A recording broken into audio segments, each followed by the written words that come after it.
Whereas I could definitely see, like, Grue and his group. That doesn't work as a pun in a podcast. Yeah.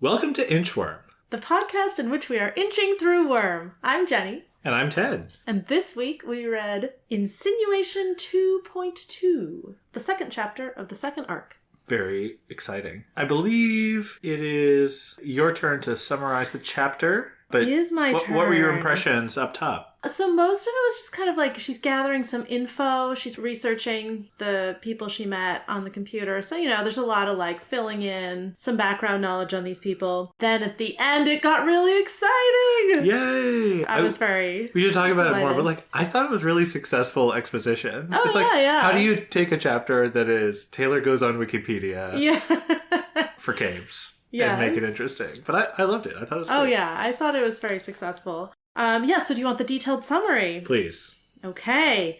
So she goes to school. She's like, yeah, it feels so normal. She's nervous because she skipped some classes on Friday after she got juice dumped on her in the bathroom. But she goes into homeroom, which I guess is also computer class or something. And her teacher doesn't seem to know about it. She's still feeling nervous about that. That doesn't really get resolved. But we learned that computer class is the only class she's doing well in, because Madison, Sophia, and Emma are not in this class. So these girls are really messing up school for her. And apparently many people in the room are computer illiterate. So she has like an advanced assignment that's not going to take her very long. So she spends most of the class researching the capes that she met last night. She goes to Parahumans Online, yes, which has like a wiki section, and it also has message boards. So she looks up the various capes like Grue, Tattletale, Bitch/Hellhound, and Regent. And then she looks up Lung and the whole ABB gang. And then we'll get into detail, I'm sure, on what she finds out about all of them. Then she decides to search for herself. She doesn't have a name yet. She can't search for her superhero name, her cape name. But she searches for like a bunch of related terms. And she finds a villain called Pestilence in the UK, which is not related to her, though interesting that it's in there. The other post she finds, the only relevant post, is a post in the connections section. So this, I think, is like a Craigslist misconnections type thing. And it is apparently, very clearly, a message from Tattletale to her. The subject is bug, and the message says, Oyuwan would like to repay the favor. Meet? Send a message, TT. Dun, dun, dun. Yeah. Very exciting. And this is obviously was sent just last night, so seems like it's Tattletale reaching out to her, and we're going to have to figure out what she wants to do with that. Yeah, I think there's a lot to talk about here, including the details on what she finds about these people. I just want to dwell for a second on how delightful Parahumans Online is. I loved it.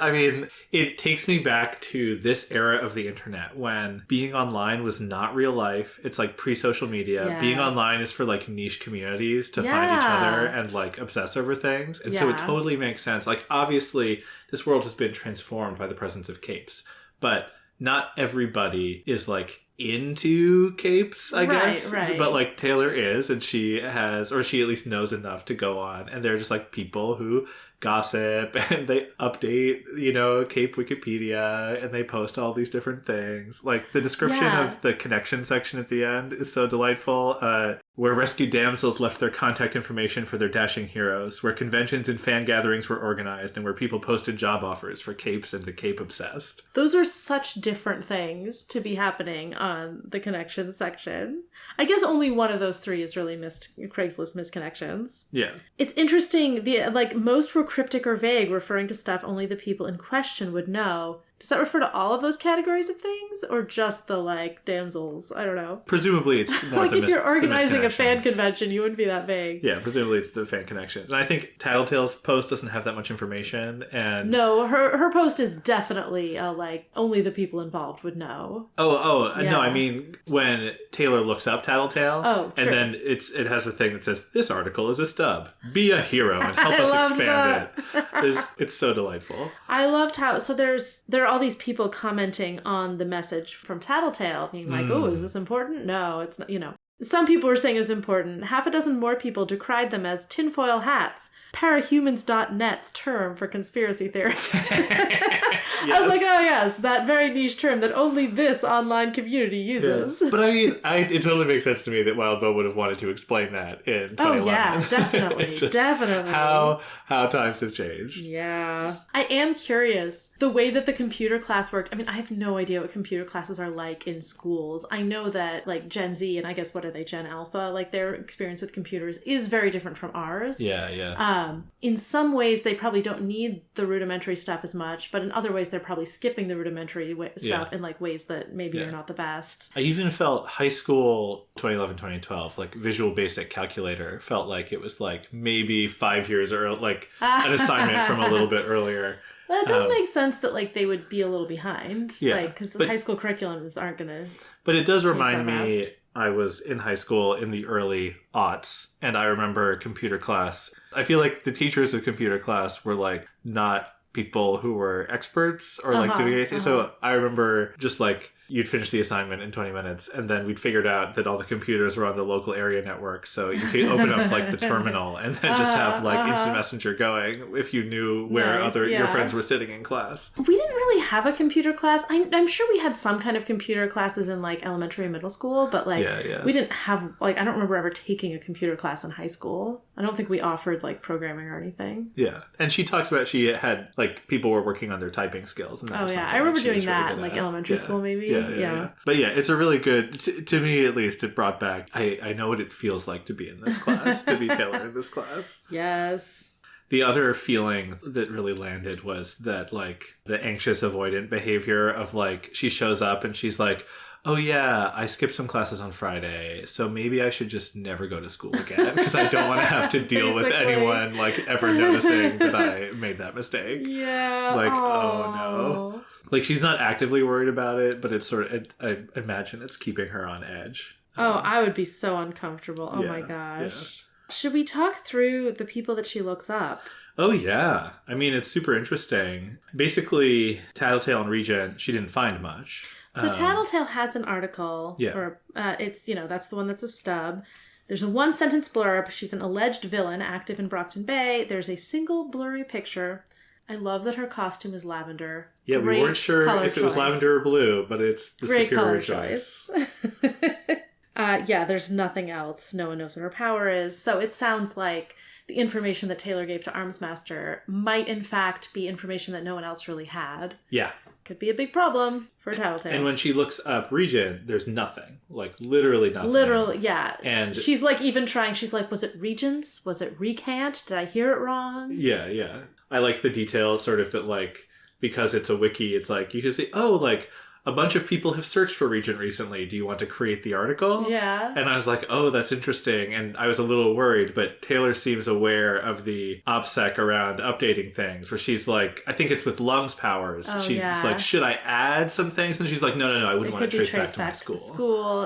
And then to her. I like that. I like that she's thinking about that, not making easy mistakes. I wonder if, well, a lot of people did look for Regent, but I have a vague idea that there might be someone in this story, maybe from things you've said, whose power is to not be noticed. I don't know that Regent is a name that would make sense for that. So maybe it's not him. A power that's like, people can't take notes about you would be super interesting. Yes. It's like the equivalent of, like, being unplottable in Harry Potter, where you, like, can't put Hogwarts on a map. Like, you can't put information about Regent onto any sort of record-keeping source. I was thinking about what else his name could be if she'd, like, misheard it, and I was like, what if his name is actually Regency, and his power is just, like, a simmering, restrained sexuality that lures people from afar? I love it. I mean, it kind of fits with his right, his he costume. seemed kind of, yeah, exactly. So that's probably what it is. But okay, so Grue and Bitch, there was a lot more information. I was curious to hear your initial reactions on kind of the dish that we got about the two of them. I was especially intrigued by Bitch. So her name is Rachel Lint, like the truffles. Yeah. She's the only one with a real name that shows up here. I'll read her her description. Yeah. Rachel Lynn had never made any real attempts to hide her identity. She had been homeless through most of her criminal career, just living on the streets and moving on whenever police or a cape came after her. The picture in the sidebar was taken from surveillance camera footage. An unmasked, dark-haired girl who I wouldn't have called pretty. She had a squarish, blunt-featured face with thick eyebrows. She was riding atop one of her monstrous dogs, like a jockey rides a horse, down the middle lane of a street. The thing that really intrigued me, apparently her powers manifested when she was 14, and then she demolished the foster home she'd been living in, injuring her foster mother and 2 other foster children in the process.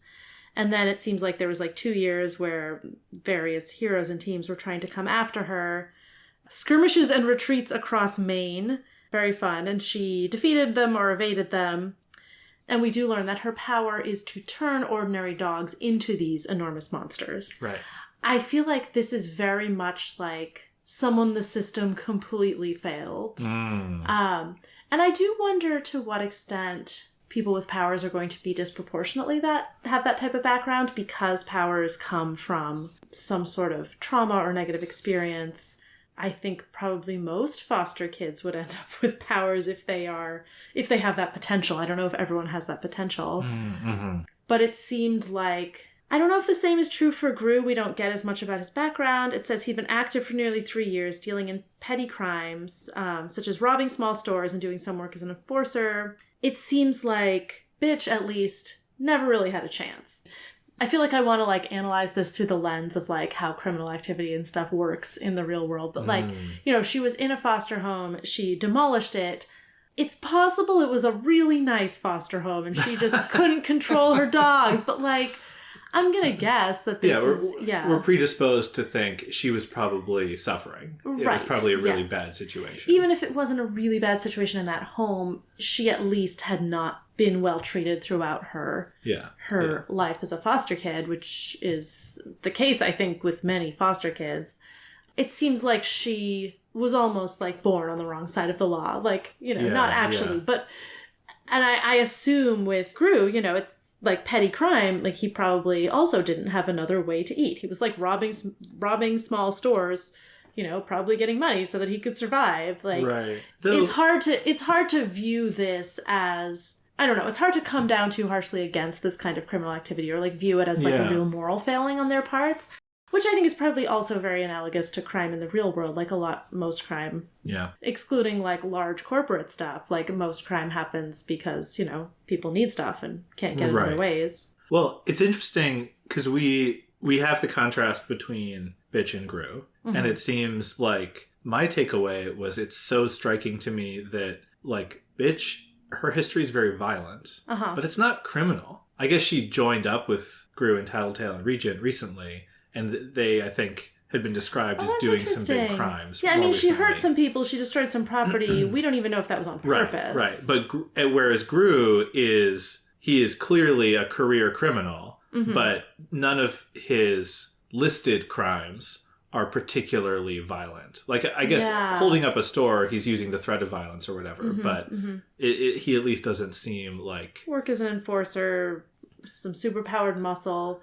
Yeah, so at least, again, the threat of violence. Right. And of course, they're on a team together now, which is an interesting, probably an interesting dynamic, right? But and in particular, the fact that Bitch's profile gets tagged with this warning that says, Rachel Lynn has a public identity, but is known to be particularly hostile, antisocial, and violent. If recognized, do not approach or provoke, leave the area, and notify authorities as to her last known location. What does it mean that she has a public identity? Oh, does that just mean her name is known? I think what it means is her name is known. There's no secret identity. Oh, okay. All right. Not a secret identity. Yeah. Just everyone knows that Bitch is Hellhound is Rachel Lent. Yeah. I think I was confused by... She has a public identity, but is known to be particularly hostile. I was I don't think that makes sense as a contradiction.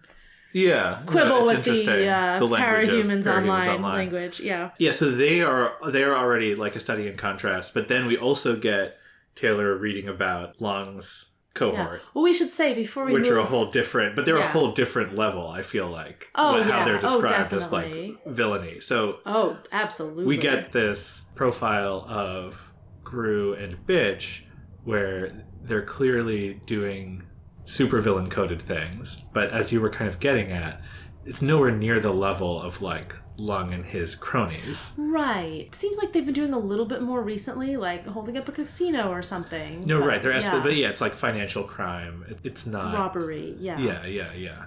Yeah, I mean, I do want to say, so Grue's power apparently is darkness generation. Oh, yeah. Which, fits with the you've been eaten by a Grue type of thing. Yeah, it's also a huge contrast to Bitch, who has this extremely obvious and visible power, like huge monsters running down the street. And there's Grue, like, just creating darkness. Yeah.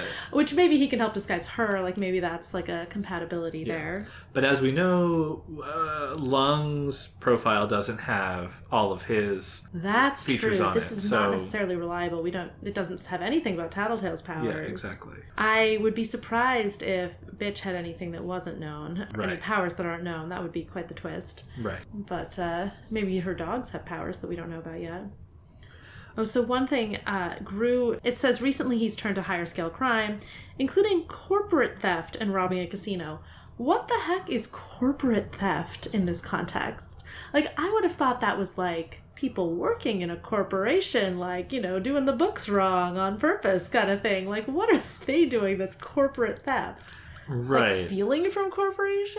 I mean, is that like when the corporation's moving the money in the like secure truck? I mean, that's like just sounds like a bank robbery. It's like the Groundhog Day thing where he like times it so we can walk away with it. Yeah, maybe. I don't know. Well, I suspect we'll find out more about what this group is doing. Yeah.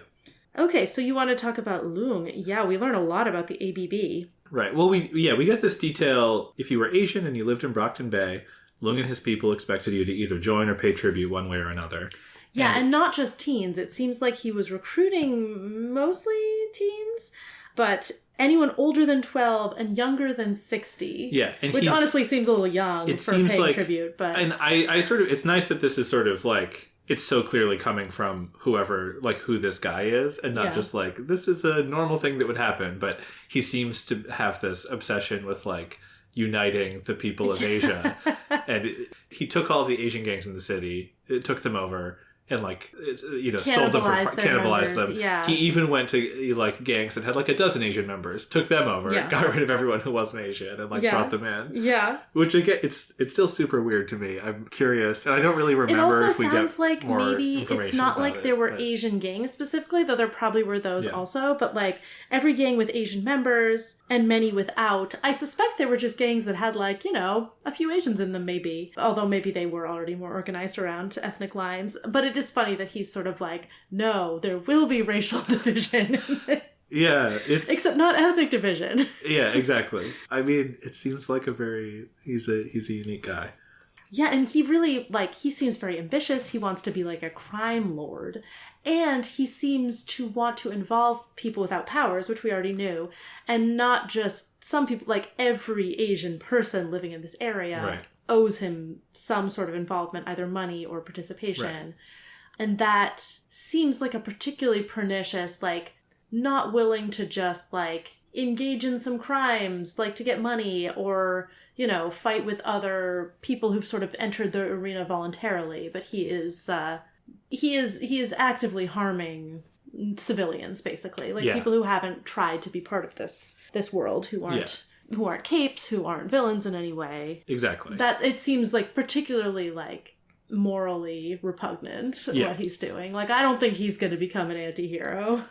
Whereas I could definitely see Grue and his group. That doesn't work as a pun in a podcast. Yeah, Tattletale and well, you were Co. sort of saying you felt a lot of sympathy towards Bitch based on her backstory, and you are projecting that onto Grue. Yeah, it sounds like you're know. not projecting that on to Lung at this point. Well, no. I mean, he really seems like he's taken it far in a direction of like, no, I want to be a crime lord. Yeah, like... yeah. And we can also judge a man by the company he keeps. Oni Lee, we learn about his powers. So I think we maybe briefly knew he did something with teleporting, but it's he could teleport, but when he did so, he didn't disappear. As he teleported, his original self, for lack of a better term, would stay where it was and remain active for 5 to 10 seconds before disintegrating into a cloud of carbon ash. So freaky.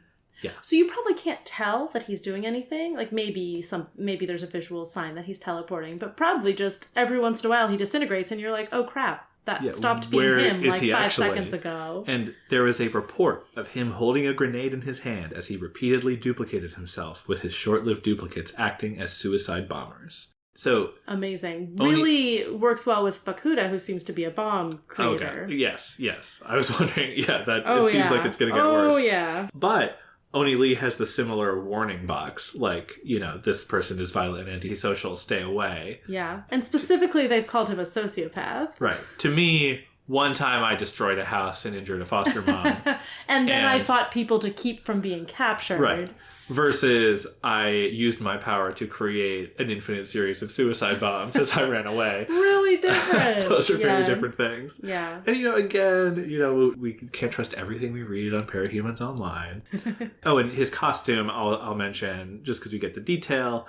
It's a black bodysuit with a black bandolier and belt for his knives, guns, and grenades. The only color on him was an ornate Japanese-style demon mask. That's the Oni in his name. It's the Japanese demon. Crimson with 2 green stripes down either side. Except for the mask, his costume gave off the distinct impression of a ninja. Yeah, we get a little bit about Bakuda as well. She is newer on the scene, but she basically wears a gas mask. And in the picture that she has, she's got black hair and she has like a braid of colorful wires kind of on her shoulder. A little less distinctive. But she is associated with the bomb threat at Cornell. And it doesn't really say what the background was, but Bakuda had essentially held a university ransom. I mean, she must have been a student there, right? Must have been. Like, right. Why else would you target Cornell? Yeah, and I think Taylor says, I don't know how old she is, but she actually might be. I bet she was a Cornell student. Right. Yeah. So again, not a person who, based on this description, has a lot of sympathy. Yeah, though I could definitely imagine reasons why you might call a bomb threat on your university that aren't completely despicable. Though, again, the company I think Arnsmaster described it as terrorism, but again, he's like, he's Mr. Police Cape. People label terrorism are very selective. We can be skeptical. I mean, actually, speaking of that, just, very biased news coverage, I was wondering when Taylor first went to Parahumans Online. So there's a wiki, which it seems like, probably lots of people edit, so it's a little bit less likely to be ideologically biased. And the message board, again, lots of people are going to go on there. But there is like a front page with like news and stuff. And I was like, who is running this? Is this the protectorate? Is this like independent actors? Like, do they have an agenda? Are there multiple agendas to have in the Cape world? Like, are there ideological splits? I would definitely be interested in knowing about that. Because there's no real way for this stuff to be neutral. Right. And it does seem like the text, like Wildboat was like deliberately like, this information may not be complete or may not be accurate. Like, there's definitely that awareness of this site is an unreliable narrator. We did get a brief mention of a non-protectorate affiliated team, or at least implied to be. The New Wave is one of the teams that is mentioned, along with the wards and the protectorate. Guild. So yes, the guild, and though the guild wasn't local, the local teams are New Wave, the wards, and the protectorate. And it says ranging from the guild to the local teams of New Wave, the wards, and the protectorate. I don't know. I mean, just going by the name New Wave, it sounds like maybe something that's split off from the protectorate. So maybe there was like a younger, I mean, this hasn't been around for that long, but a younger generation of capes who maybe had the option to join the wards, maybe did, and either split off after that or, before even joining and decided to kind of go in a different direction. I'd be very curious to know what their different methods are. Right. It seems like the protectorate is really has the government's buy-in. Right. So New Wave might be less supported, less mainstream. I don't know what the guild is in relation to that. It's nice to know that there is... This implies not a monopoly. that there is a way to be a superhero that isn't... Right, you don't have to join the government. Yes. And that also probably means that it's not illegal to be operating as a cape without being part of the protectorate or its affiliates. Which makes sense with how Armsmaster treated Taylor. Right. And it's like a local team. So do you audition? But we haven't, I think, heard of any superheroes who work alone yet. I mean, honestly, I feel like I'm surprised that the government doesn't require that. You just would think that it's hard for me to imagine the government not wanting to register and have control over capes. That why feels would real. they not? That feels real.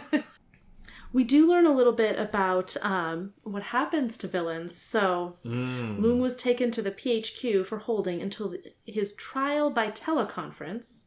I guess that's because it's not safe for him to be in a room. They must have him in some, secure space. The longer he's on the stand, the more he turns into a dragon. Exactly. And it is expected that he will face imprisonment in the bird cage. Ooh. So I'm assuming that's the special superpower prison. Could be, yeah. It would be so hard to imprison people with just a wide variety of powers. Yeah. There's just no one specific prison that will work for everyone. You can't keep Magneto and the guy who manipulates plastic in the same room. Yeah, no, it does seem like a really tough challenge. Yeah. Well, I wonder if there's any way to dampen powers in this world. We haven't heard anything about that, but that would be an interesting world element. Yeah. Yeah. I mean, yeah, why not? Yeah, probably wouldn't be the same for everyone, but sort of how, fairies can't handle iron kind of thing. Right. Well, how did Taylor react to reading this little blurb? Oh, she's so excited. I mean, she's like, okay, I should be annoyed that Armsmaster took the credit, but also it's so cool that I did that. Yeah. Even if people don't know, she knows and she feels so accomplished. She, wants to shake the guy next to her being like, me, I did that. Yeah. If there was ever any doubt that Taylor was going to keep caping, this has removed all doubt, right? Yeah. This is maybe not the only reason why she did it, but this is the validation that she's not getting in any part of her life, and yes, and it's enough for her that she knows she did it, right? Right. She does want to tell enough people, for her but for now. So the message from Tattletale, wild. I'm so delighted that she found that. I mean, it felt very authentic that she was searching for herself. This was a thing that was intentionally put there in case, a missed connection thing. Yeah, so the message, I read it before. It was, oh, you won. Would like to repay the favor. Meet. Send a message. Tattletale. This puts her in a really interesting position, narratively almost. Because, she doesn't want to be a villain. She knows Tattletale is a villain and associated with this group of villains. She doesn't really know much about Tattletale's specific activities, but it seems clear this is a group that engages in villainy. She probably shouldn't reach out, but I wonder if she'll convince herself, because I'm sure she wants to, because so cool to get this message from this person with a cool power who's a villain who's I owe you a favor. You want to and like you said, she's not getting any positive connection in any part of her life. She doesn't have any friends at school. Here is a cape reaching out. I feel given her stance on villains, she shouldn't do it. But I think she will want to because of that. And so I think maybe she'll be able to justify it to herself with well, I could find out more about her and take them all down. Ooh. So maybe that's insinuation. Maybe insinuation is, because I had sort of thought it was going to be them approaching her, she was going to get in trouble and they were going to help her out of it. I think she is going to decide to go undercover with these four and pretend to be one of them so she can find out about them and take them down. However, this will not go well for her, or it will not go according to plan. Because what could possibly go wrong? Because these seem like relatively sympathetic people, like likable people.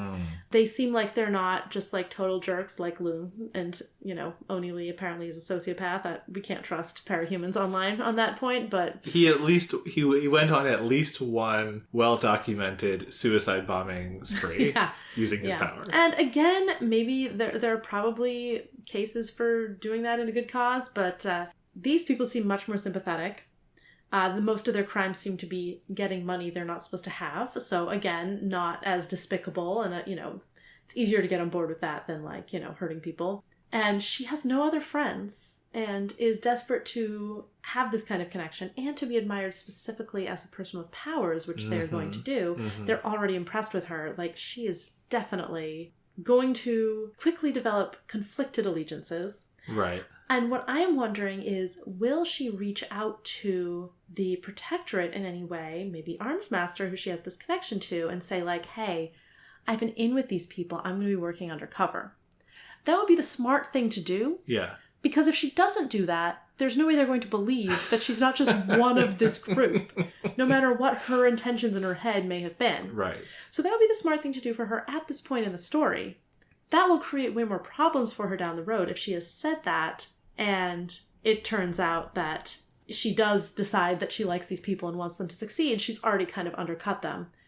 I'm a little torn because, like, from a narrative perspective, it's really fun for her to already be a spy and for her to have to deal with that eventual spy status if she decides actually she likes these people she's spying on. But it also creates all sorts of problems for her if she doesn't tell anyone she's spying and she gets taken as a villain. Right. I feel it could go either way. I hope that she does tell the protectorate because I want her to deal with the constant, like, the realer form of guilt of, like, I'm actually spying on these people and, like, there's accountability for that.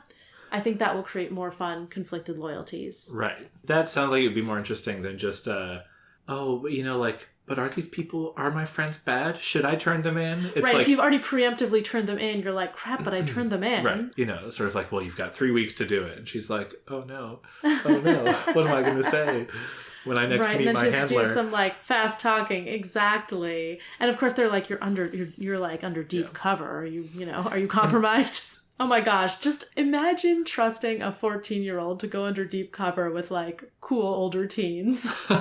A 14-year-old who has no friends. Well, if she did do the so-called smart thing, you know, it would say a lot if they were enthusiastic about her choice. That's a good point. What I was just thinking is that the way that, she left Armsmaster with him saying, hey, you know, if you ever need a favor, kid, you know, like, come talk to me. But that just from a, like, emotional perspective, the sort of direct appeal to, like, hey, I owe you one, let's meet. Like, Tattletale has one up on Armsmaster in terms of, like, currying favor. Because, like, she's had this, like, hey, I owe you one. And whereas, like, Tattletale's going one step further and being like, I owe you one and I want to repay it now. We also have Armsmaster who is taking credit for something she did. She agreed to that, so he's not in a horrible spot with regard to that. But it would be to Armsmaster's advantage, even if she told him that she's going undercover, it would be to his advantage to be like, that girl's a villain. What? She never told me she was going undercover. That's just a fake story. Like, he doesn't necessarily want her to be seen as trustworthy by the protectorate. Right. And again, it's probably not a huge concern for him, but actually him, quote unquote, owing her a favor, as we said last time, actually puts her in a much worse position in terms of, like, him wanting her to be, you know, on the side of the good / the government. Right. Yeah. The only other thing I wanted to say, which is going back a little bit, was the posts under the fallout from Lung's capture. Sort of like there are some, like, fans of Lung. It's like a post by a fan or minion of Lung threatened violence against Armsmaster. But then there's this moment that I really like where it's like, oh, you know, now that Bakuda's in the gang, I wonder if Bakuda will use a large-scale bomb threat, you know, potentially thousands and hundreds of thousands of people dead to ransom Lung, you know, out of captivity.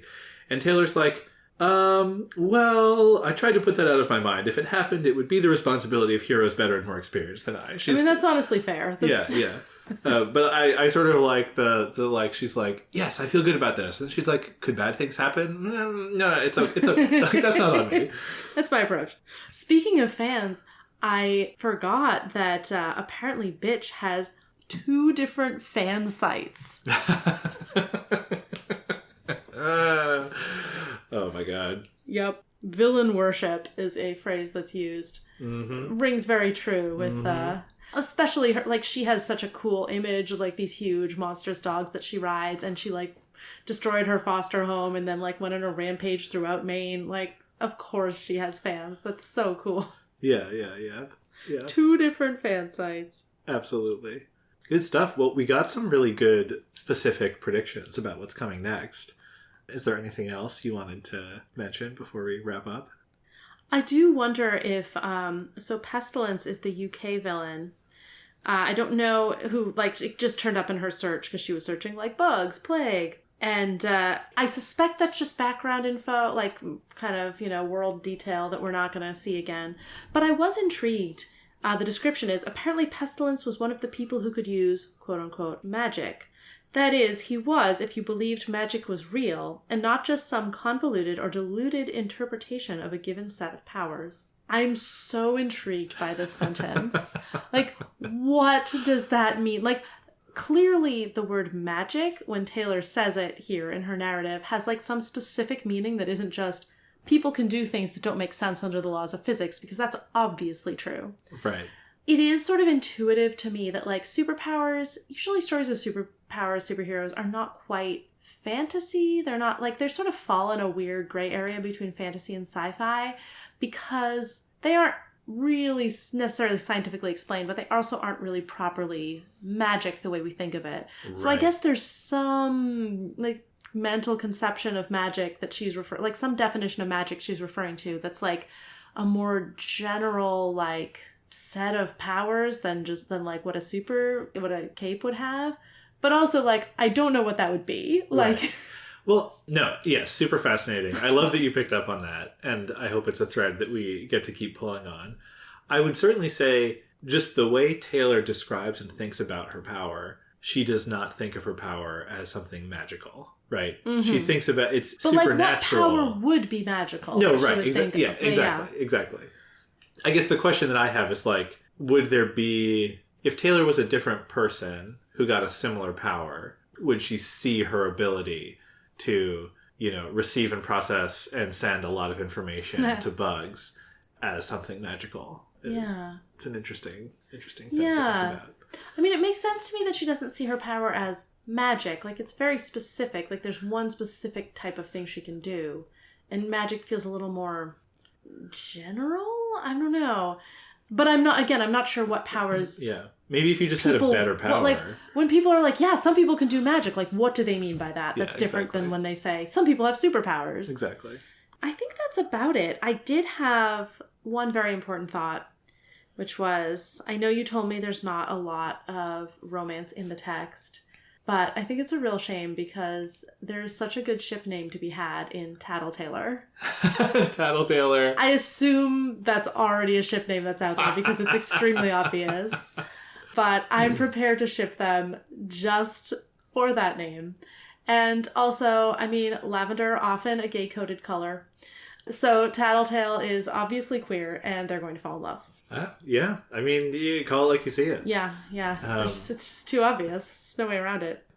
I will say, yeah, there is romance. There are relationships between characters in canon as well. It's just the focus is not on that. Yeah. Okay. And as I said, there are definitely characters that I actively ship, which, well, you know, I will probably talk about if you develop one of them, I wonder? develop similar things.